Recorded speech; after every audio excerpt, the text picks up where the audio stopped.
Usually when we navigate the world, we kind of rely on this invisible social compass. Right, like an unspoken set of rules. Exactly. We just assume gravity works the same way everywhere. Yeah. A smile is a greeting, a ringing phone means someone is actually calling you, and, well, if you want to catch a fish, you use bait. Yeah, basic cause and effect. Right. It's clean, it's predictable, and honestly, it keeps us sane. But what happens when you step into a community where gravity simply doesn't apply?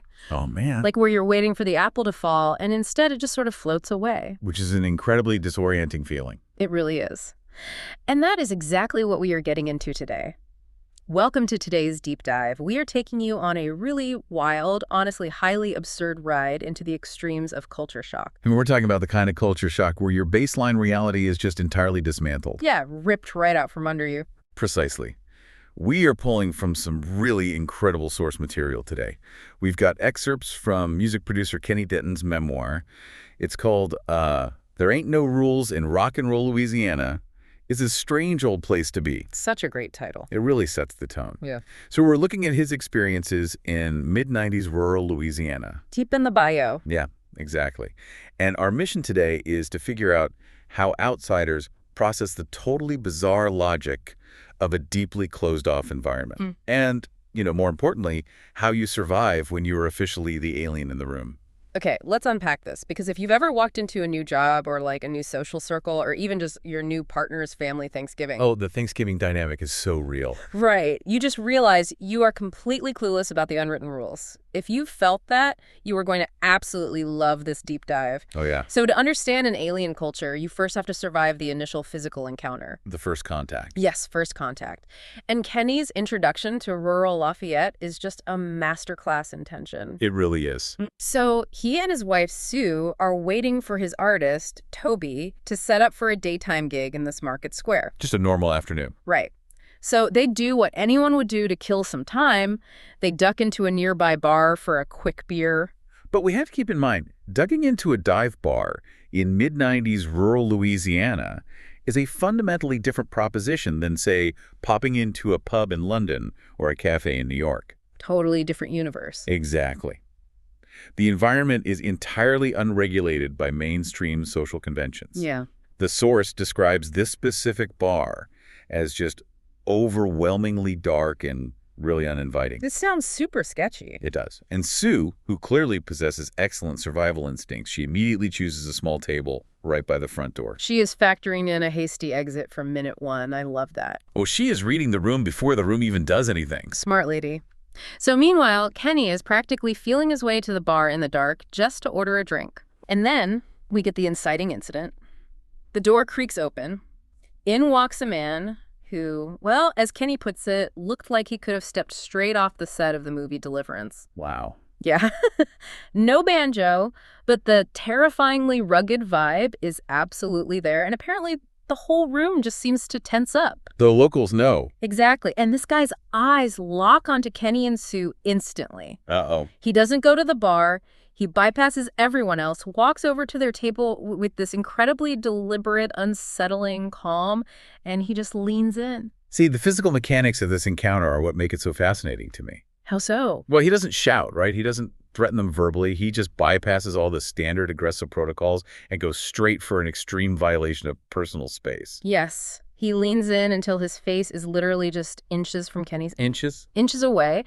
Kenny notes that he can actually feel the guy's hot, stale breath on his skin. That is horrifying. And then nothing. He just stares. No words at all. None. Just straight into Kenny's eyes. And they stay frozen like that for 2 to 3 minutes. I really think we need to pause and analyze the psychology of a 2 to 3 minute silent stare down. Please do, because my skin is crawling just thinking about it. Right. So in the study of nonverbal communication, there's this concept called proxemics. It's basically the study of personal space. Okay. There was an anthropologist named Edward T. Hall, and he categorized human space into distinct zones. The closest one is the intimate zone, which is anything closer than about 18 inches. So definitely where this guy was. Exactly. And that zone is reserved exclusively for whispering, embracing, or physical combat. Oh, wow. Yeah.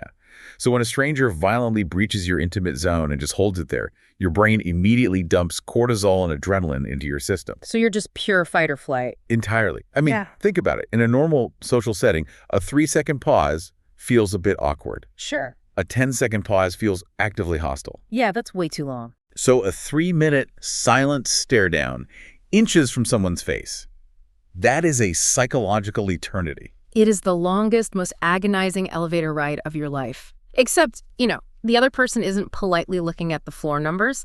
They are actively smelling your fear. Smelling your fear, yeah. Kenny's pulse is just racing. Sue is gripping the edge of the table. It's borderline terror at this point. Understandably. And then the guy just straightens up, his expression completely blank, and he wanders off to the bar like he just checked the weather. Unbelievable. He just orders a drink as if nothing happened. And I have to ask you, because I don't get it at all, was this some calculated intimidation tactic to assert dominance, or was this just genuine, unfiltered Bayou curiosity? The answer to that is what completely shatters Kenny's understanding of the world. Okay, tell me. So later on, Toby's brother, Bayou, comes into the bar. Now, Bayou happens to be a massive, intimidating weightlifter, and he's a local himself. Okay, so he knows the deal. Right. So Kenny tells him about this terrifying stare down, fully expecting Bayou to validate the threat. Like, yeah, that guy's dangerous. Sure. Instead, Bayou just grins at him and says, "Don't worry about it." He probably thought you were kin. Probably thought you were kin. Yep. As if an aggressively silent, breath-sharing 3-minute stare down is the standard family reunion greeting. I mean, I couldn't believe reading that. What's fascinating here is the massive gap between the insider baseline reality and the outsider baseline reality. Oh, that's a good way to put it. Yeah, to Kenny and Sue, this is a terrifying violation of social norms. It's a severe threat. But to a local like Bayou, it's just a guy trying to figure out if he's looking at his cousin in poor lighting. That is hilarious. Right. When you enter a highly insular community, the threshold for what is considered strange or even threatening is shifted entirely. They don't even see it. Exactly. The locals don't see the terror. They just see the basic mechanics of their own social ecosystem. Bayou's reaction tells us everything we need to know. You are in a place where your personal interpretation of danger is completely invalid. Your internal alarm bells are just screaming, and the locals are essentially just shrugging. Shrugging it off. And think about how that applies to you listening to this deep dive right now.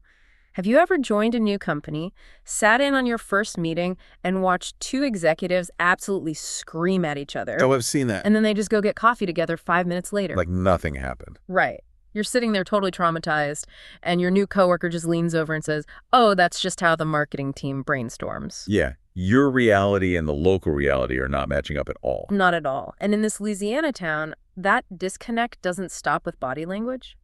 I mean, if the unspoken physical boundaries are that warped, you can imagine what happens to actual conversation. The spoken logic of this place completely breaks the standard rules of cause and effect. Oh, totally. We see this perfectly illustrated when Kenny actually heads to work. Yes, the recording studio. So Kenny is sitting next to the local audio engineer.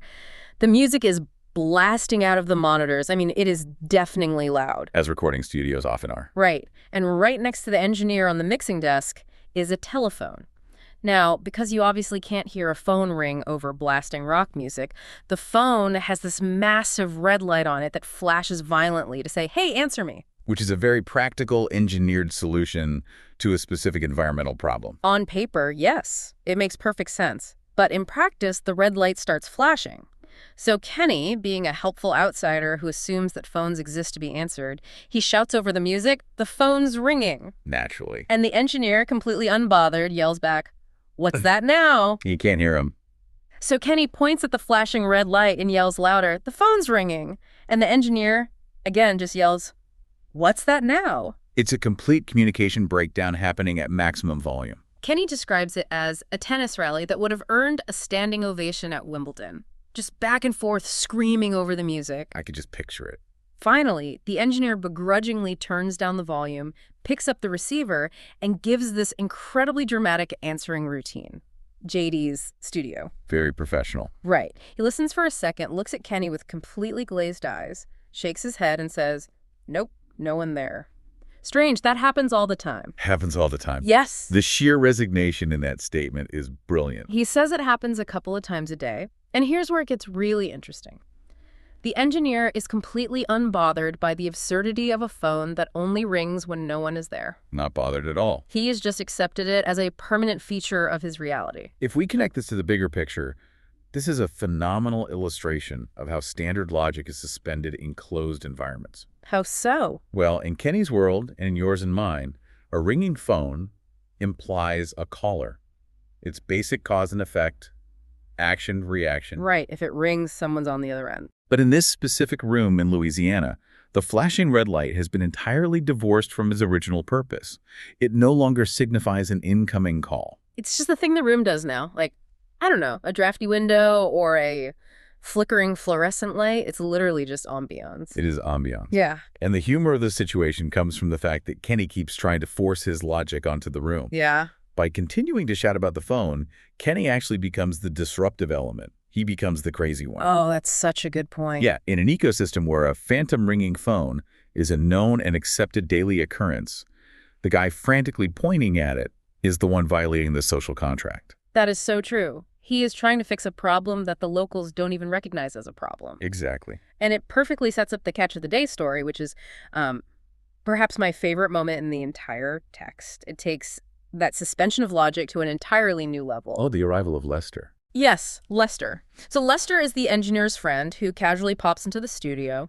The engineer asks what he's been up to.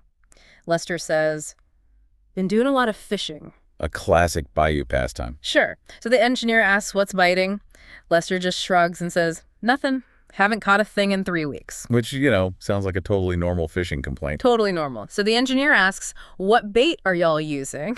And Lester replies, and Kenny actually notes that he says this like he's revealing the secret to life itself. Oh, boy. Lester says, "Stopped using bait." The causal link between bait and fish has been entirely severed. Gone. And when the engineer asks how long ago he stopped using bait, Lester scratches his chin and says, about 3 weeks ago." It is absolute perfection. I know. The timeline lines up exactly, yet the realization completely escapes him. I honestly couldn't stop laughing reading that. Kenny calls it watching Laurel and Hardy on an acid trip. That is quite the visual. He says Lester's the kind of guy who would take a fishing pole to SeaWorld. He has completely disconnected the concept of bait from the concept of catching fish, yet he is genuinely bewildered as to why the fish aren't biting. But look at the interaction closely, though. Okay. The engineer doesn't laugh him out of the room. He doesn't correct him. The engineer just asks follow-up questions. That's true. He just accepts it. Right. This is where we can look at the mechanics of an echo chamber, or what you might call an isolated evolutionary ecosystem. Like biology. Exactly. Think of the Galapagos Islands. Because those islands were isolated from mainland predators, animals evolved bizarre physical traits that wouldn't survive anywhere else. Right, like the giant tortoises. Yeah. And the same thing happens to logic in deeply insular communities. When a wildly illogical idea is introduced, like, fishing without bait, the lack of outside dissenting logical voices allows that idea to evolve into an unquestioned local fact. Wow. In their shared reality, Lester's actions possess a kind of internal validity. It's the Galapagos Islands of social logic. I really love that. It fits perfectly. And again, think about how this applies to you listening right now. How many times have you entered a new corporate environment and asked, why do we use this terrible, incredibly slow software for our reporting? Oh, every day in corporate America. And a senior manager just looks at you and says, "Oh, we stopped paying for the software updates 3 years ago?" Right. And you ask, "Is that why the reports have been broken for 3 years?" And they say, "Yeah, it's a mystery. Anyway, keep using the software." It's the exact same dynamic. If you try to apply your own rigid logic to a completely new environment, it's just going to drive you mad. Yeah. You'll just be the guy screaming, "The phone is ringing," Yeah. to a room that simply doesn't care. You have to recognize the reality of the room. Because if you don't. Well, because if you don't, you not only frustrate yourself, but you really highlight your status as an outsider. Which can be dangerous. Exactly. And as Kenny's narrative progresses, we see that standing out isn't just a matter of quirky communication breakdowns. It can actually become a real physical threat. Yeah, the comedy of errors rapidly escalates. Because suddenly, Kenny and his team realize that being the alien in the room has a very real cost. And to understand why, we really have to introduce Danny Saxon. Yes, Danny. Danny is a crucial catalyst in this story. He really is. So Danny is Kenny's friend and sort of a musical wizard. Now, according to the text, Danny is in his mid-20s, rocking shoulder-length blonde hair. Kenny says he looks like he just stepped out of a Californian beach party, or maybe a Viking movie, depending on the angle. He is a walking neon sign of outsider status. Totally. I mean, in an environment that prides itself on rugged, insular uniformity, Danny could not look more out of place if he tried. And the locals absolutely notice? Oh, I'm sure they do. So this guy named Hunter drops by the studio. Hunter looks like he wrestles alligators in the bayou for fun. He looks at this blonde, Californian-looking Danny like he's a prize-winning ham at a county fair. And he leans in and delivers a very specific warning. What does he say? He tells him, "You'd better stay near town, boy. Don't go wandering off into the outskirts. Some of those guys' wives ain't as pretty as you, and you might not be seen again for a while or at all." Wow. The delivery is chilling because it is framed as casual, neighborly advice. Right. Just a friendly tip. Just, stay close to town and stay alive gets added to Danny's to-do list alongside mixing the vocal track. You would think they'd take that to heart and just lock themselves in their hotel rooms. You would think. But no. After a marathon studio session, Kenny and Danny decide to grab a quick beer to round off the evening. Big mistake. Huge. They pull their brand new, gleaming hire car into a very busy, very rough car park. And the warning signs are everywhere. The text paints such a vivid picture of this place. It really does. The car park is full of battered, muddy trucks. Many don't even have license plates. Red flag number 1. Yeah. And some of them are using actual rags as fuel caps. See, a rag for a fuel cap is a profound visual indicator of the environment you are entering. How so? Well, it suggests a level of rugged, unregulated utility that starkly contrasts with, say, a pristine rental car. Very true. They are actively crossing a boundary from the safe zone of the town into the very outskirts they were explicitly warned about. They really are. So they step inside the bar, and it's completely packed. Kenny describes the patrons as professional-grade rednecks. I love that phrase. It's so good. To quote the source, he says, "These were the sort of guys that thought fast food was hitting a deer at 65 miles per hour." Amazing. So Kenny suddenly feels like he has stumbled onto the set of the Texas Chainsaw Massacre. He uses a very specific metaphor here. He says they felt like a rabbit at a dog show.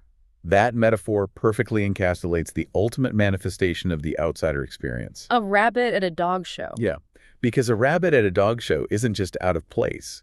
It is prey that has willingly walked into the kennel. Oh, that's a chilling way to look at it. It's the visceral realization that you don't know the rules, you don't know the players, and the mere fact of your existence in that space is a direct affront to the local ecosystem. And Hunter's warning just echoes in their heads.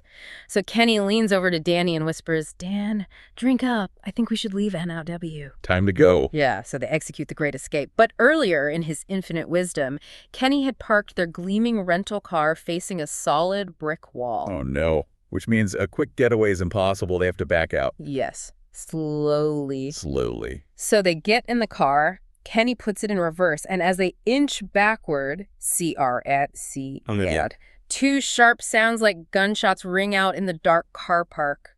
Their hearts just stop. Kenny forces himself to get out, heart absolutely pounding to check the damage. And what he finds is not an accident. Not an accident at all. No, someone had strategically placed 2 empty beer bottles right behind their back tires. It is a deliberate, calculated trap. Kenny calls it a twisted version of a parking ticket. That's one way to put it. Right. He doesn't even stop to analyze it. He jumps back in, floors the accelerator, and they do not stop driving until they are locked safely in their hotel rooms. I don't blame him. He realizes later that the only reason the bottles didn't blow out their tires is because he had to reverse so slowly due to that brick wall. If he had gunned it in reverse right away, the glass would have shredded the rubber and they would have been stranded. Stranded in a dark car park, surrounded by the very people who set the trap. Exactly. So, what does this all mean? I really want your analytical take on this. Were those beer bottles an act of genuine hostility? Were they a territorial warning? Or, as Kenny actually muses at the end of the text, was this just a bizarre redneck bonding ritual to see how the city boys would react? Like, were they just trying to get to know them? The ambiguity is exactly the point. Really? Yeah. As an outsider, you never truly know the rules of the game you've been forced to play. To Kenny, it was a lethal threat. Right. To the locals, it might have been Thursday night entertainment. It might have been a joke. A very dangerous joke. True. But the survival instinct of the rabbit at a dog show dictates that you don't stick around to find out which one it is. Sometimes the most valuable knowledge you can gain about a situation is knowing exactly when to leave. You don't need to know why the trap was set, you just need to know how to not get caught in it. Precisely. You can analyze the cultural nuances from the safety of the hotel room later. In the moment, recognizing the limits of your own understanding is what actually keeps you safe. It's just wild. And again, let's bring this back to you, the listener. You might never find yourself dodging glass booby traps in a Bayou dive bar, but you are going to face your own versions of this. Absolutely. Think about joining a rigid, highly political corporate boardroom. Have you ever encountered a twisted parking ticket there? Oh, for sure. Like an unwritten rule or a broken process that someone deliberately let you trip over just to see how you'd react? Yeah. Culture shock is a completely universal experience. You're going to encounter the flashing red lights that mean absolutely nothing. You are going to meet the guys fishing without bait, who wonder why they aren't succeeding. And you will almost certainly face a few silent stare downs, whether it's from a hostile stakeholder or, a tough new mother-in-law. Oh, definitely. I've been there. So the key takeaway from Kenny Denton's Louisiana adventure is that you really have to maintain your sense of humor when you realize you are the alien in the room. You have to be able to laugh at the fact that your logic simply does not apply here. This raises an important question, though. What's that? Something for you to consider the next time you find yourself entirely out of your depth, surrounded by rules you don't understand.